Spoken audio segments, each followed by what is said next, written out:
to be with you. For more on the 2018 landscape, I'm joined now by MSNBC political analyst Jason Johnson, politics editor at The Root, and Irin Carmon, senior correspondent at New York Magazine. Here's what's striking, Jason, to me about the sort of victory lap ceremony that we just saw. Can you hear me? You got me? The yes. Victory lap ceremony we just saw in Washington. That came against the backdrop. They view this as a political win, a substantive win. They're happy to have a conservative court. Sarah Huckabee Sanders tweeting a gloating tweet about it. They just confirmed someone that 51% of Americans oppose, which is really remarkable. It's hard to do that with a Supreme Court nominee. They believe they can win with 40%, government of, by, and for the 40%. And that event to me was them doubling down on that theory. Yeah, Chris, and here's the thing, it's worked, right? I mean, they can do donuts in the front yard of the Lighthouse, and they can pour out malt liquor or whatever. Look, this is a real celebration for Republicans. They have demonstrated that they can literally support people who are routinely accused of sexual abuse and get them into office with the support of women. That's an amazing accomplishment. It's very water in the wine. Here's the issue. That doesn't necessarily work down the road. That may not work in Michigan and Pennsylvania and Wisconsin and all of the other places where they have to compete. And that's where the Republicans are often going to make a mistake going forward. Brett Kavanaugh is not on the ballot.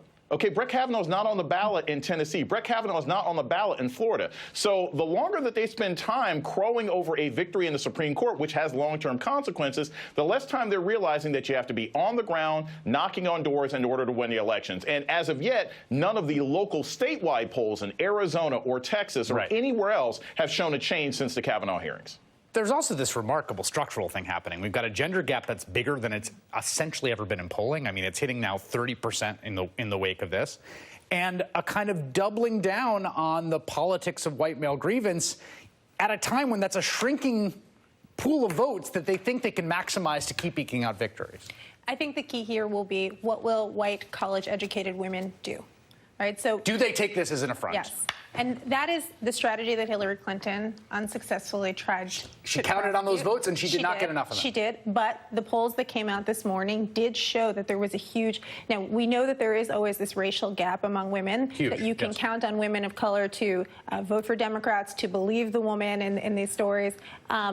We can't always count on white women to be part of that coalition. But what I thought was really interesting about the numbers that came out today is that college-educated white women oppose Brett Kavanaugh and believe Christine Blasey Ford. And I think that that is why we're hearing this stuff about the mob. Why? Because they want to erase the memory of this nice, educated, white, middle-class college professor who overwhelmingly captivated the nation, Great point. who even Trump had to concede, even if they came up with this insane doppelganger theory, they had to concede that she seemed credible. And so to change the subject in this kind of like racialized mob language, this kind of Nixonian law and order language that we're hearing, which is that only we alone can bring order to this chaos. Stop thinking about Dr. Ford. That same fear, right? And also, Trump started his campaign arguing that Mexicans were the rapists, right? The alleged rapists that we've seen were just the ones speaking in the White House, both Trump and Kavanaugh. They are the elite white men. Why not change the subject from that and just talk about how it's only other people who are bringing violence and fear to us? Nate Silver had this observation, Jason. It's striking the degree which GOP governs, though it's only interested in 47% of the country instead of shooting for 51%,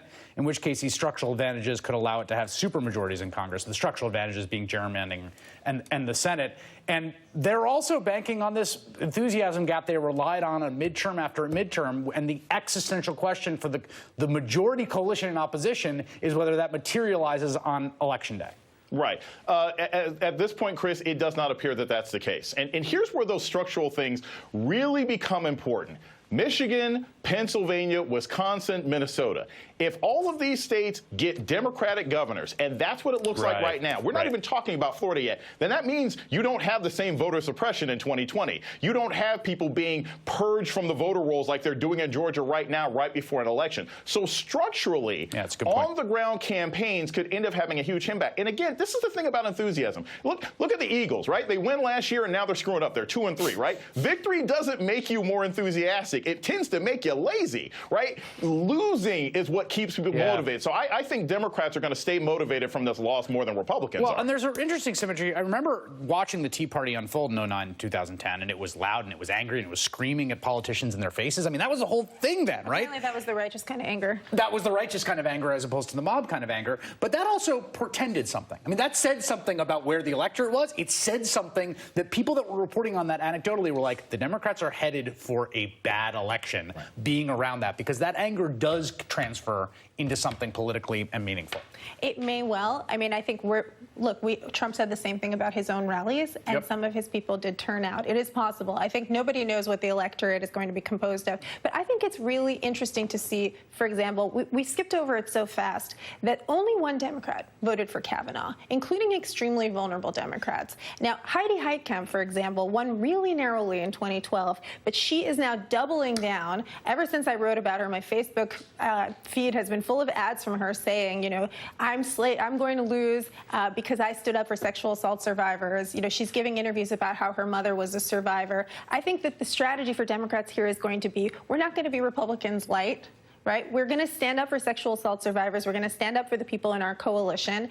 And I think, you know, we heard all about how Hillary Clinton was inauthentic. This is the authentic pitch from the Democratic Party, and hopefully people will react to it. And Heitkamp cutting an ad on her vote, talking very personally in an interview recently while her opponent is talking about Me Too and victimization. It's really interesting what's happening in that race right now. Jason Johnson, Irin Carmon, thank you both for being with me.